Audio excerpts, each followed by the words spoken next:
Nathan Carter hadn't been back to Haven Hills in years. The familiar scent of pine and lake water welcomed him as he parked his car in front of the Harper family estate. It was a warm summer evening, and golden sunlight bathed the sprawling property. His childhood friend, Ryan Harper, had invited him for the summer, promising a mix of relaxation and adventure. But Ryan wasn't the one who answered the door. Nathan, Evelyn Harper greeted him warmly, her voice soft and inviting. She stood on the threshold, wearing a light blue summer dress that swayed gently in the breeze. Her elegance caught Nathan off guard, as it always did. "It's been too long." "It really has, Mrs. Harper," Nathan said, his smile genuine but a little nervous. "Oh, please, call me Evelyn." "You're not a teenager anymore," she replied with a laugh, stepping aside to let him in. The house was just as Nathan remembered, rustic but inviting, with large windows that overlooked the lake. Ryan, it turned out, had gone out for the evening with friends, leaving Nathan and Evelyn alone. Nathan felt a twinge of disappointment, but quickly brushed it off. Evelyn invited him to stay for dinner, and he couldn't refuse. They sat on the back patio, overlooking the shimmering lake as the sun began to set. Evelyn had prepared a simple but delicious meal, and the conversation flowed easily. Nathan found himself talking about his struggles as a freelance photographer in the city and his recent breakup. Evelyn listened intently, her hazel eyes reflecting both empathy and curiosity. "You're too young to let a setback hold you down," she said, pouring him another glass of wine. "You have time to figure things out. Trust me. I've learned that life has a way of surprising you when you least expect it." Her words carried a weight that hinted at her own struggles. Nathan hesitated before asking, "Do you ever regret staying here, in Haven Hills?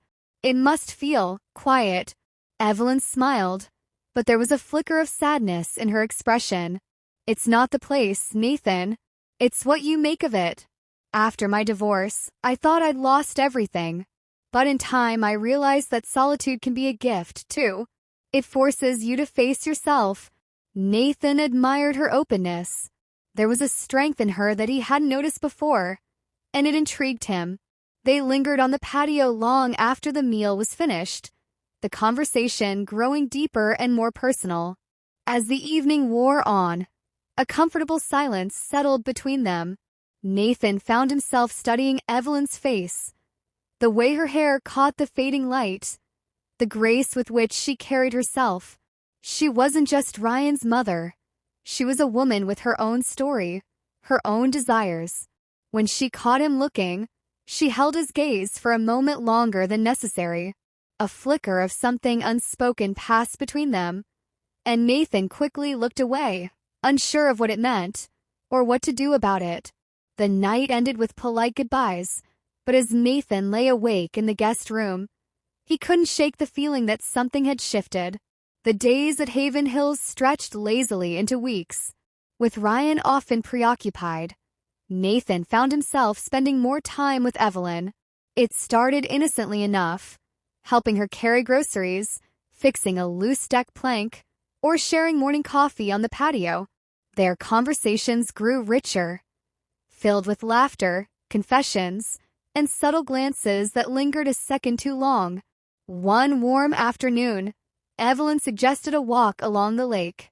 Nathan agreed eagerly, and they strolled in companionable silence, the water sparkling beside them. As they talked about books and art, Evelyn mentioned her long-abandoned passion for painting. "Why don't you start again?" Nathan asked. Evelyn hesitated. "I don't know. It feels frivolous at my age." "That's ridiculous," Nathan said firmly. "It's never too late to do what you love." The earnestness in his voice caught her off guard. She smiled softly, but her heart ached with an unfamiliar longing. That evening, Evelyn asked Nathan for a favor. "Would you take my picture?" she asked. Nathan hesitated. "Are you sure?" She nodded, her expression unreadable. "I haven't been in front of a camera in years. Maybe it's time to change that." The makeshift photo session began in the living room, with golden light streaming through the windows. Nathan guided Evelyn gently, capturing her in candid moments, her hand brushing back a strand of hair, her quiet laughter, the wistful look in her eyes. As he snapped photo after photo, something shifted between them. "You're beautiful," Nathan murmured, lowering the camera. Evelyn froze. For a moment, the air between them seemed to hum with tension. She opened her mouth to respond, but no words came. Nathan stepped closer, his gaze searching hers. "I'm sorry if that was—" "Don't apologize," she interrupted, her voice barely a whisper. Before either of them could overthink, their lips met in a tentative, electrifying kiss. Evelyn pulled away quickly, her cheeks flushed. "This is wrong," she said, her voice trembling. "Maybe," Nathan replied, "but it feels real." Evelyn turned away, torn between the weight of her fears and the undeniable pull of her heart. The kiss lingered in Evelyn's mind for days, a memory she couldn't shake. She avoided Nathan at first, unsure of what to say or how to face him. Yet, the house felt emptier without his easy laughter and thoughtful presence. Nathan, for his part, gave her space but didn't retreat completely. He continued with small gestures, bringing her coffee, leaving notes with quotes from her favorite books, or simply sitting nearby, waiting for her to speak. One evening, Ryan unexpectedly returned early from a trip and found Nathan and Evelyn sitting together on the patio.